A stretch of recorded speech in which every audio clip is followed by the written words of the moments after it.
You ask Tiger to calculate. This deals with linear inequalities with one unknown. The final result is x greater than -3. Let's solve it step by step. Simplify the expression.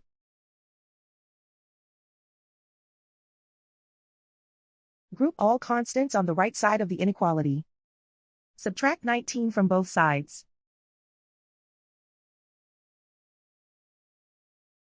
Simplify the arithmetic.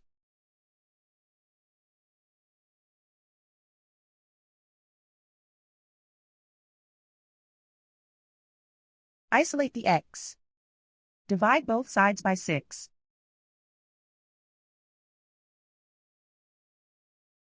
Simplify the fraction.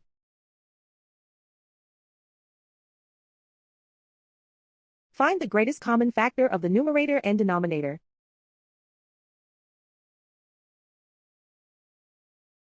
Factor out and cancel the greatest common factor.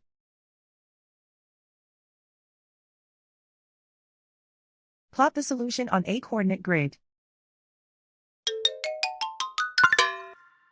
And so the final result is x greater than -3.